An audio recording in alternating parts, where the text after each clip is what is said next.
In today's video, we'll be talking about 5 valuable wheat pennies that sold recently at auction. Unless you have a lot of free time and want to hear me tell boring coin stories, let's get right into this. We've seen plenty of valuable steel pennies on this channel. They're usually transition errors from 1944, but this steel penny is dated 1943, the actual year that they were minted. So why was this sold at auction recently? Just look at it. It's beautiful. Coins don't always have to have something wrong with them in order to be more valuable. Most valuable coins are low mintage coins or the highest graded coins for the year they were minted.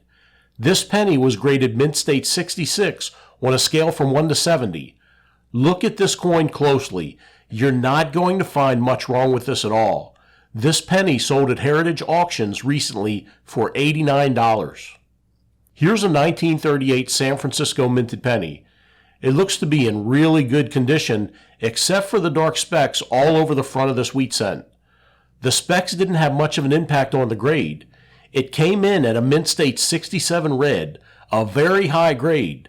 It's a good thing they didn't try to clean this penny. Cleaning would have made this coin ungradable, and it wouldn't have been worth much at all, even though it might even look better to the untrained eye.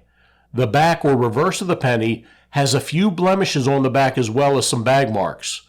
This great-looking specimen was sold at auction for $111. Do you have any wheat cents in your collection that look this good? You might want to estimate the grade and check out the value on PCGS.com if you do. Here's an expensive penny in a very low grade, and it has a fingerprint right in the middle of the coin. This is the perfect reason why you should always handle your coins by the edges. You might think your hands are clean, but just a little natural oil from your fingertips can ruin a coin. This is a 1914 Denver minted wheat cent, and it's a key date. That's why this CSI evidence looking very fine 30 1914 Denver minted wheat cent sold at auction for $408. Take a look at this 1927 Philadelphia minted double die. This wheat cent was graded mint state 64 red-brown on a scale from 1 to 70. No close-up pictures were available for this coin, but thanks to doubleddie.com, if we could zoom in clearly, we would see doubling easily on the lower part of the L and B in Liberty, and some of the letters in the motto, "In God We Trust." You can also see a slight bit of doubling on the number 2 in the date 1927. You don't hear much about the 1927 double die on the YouTubes these days, but this one sold at auction for $600. Look at the poor quality of this 1909 San Francisco minted wheat cent. How does this even make the list? The image of President Lincoln is more of a silhouette. The back of this coin is just as bad as the front, but at least now we know why it's valuable, right? You can barely make out the VDB at the bottom of the coin.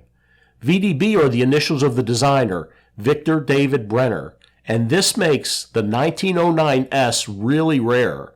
So rare that a worn, faded 1909 S VDB wheat cent that graded G4 sold at auction for $660. Thanks for watching, and check out my other channel, Slinging Lead. Be sure to leave a comment. Tell everybody Miser sent you.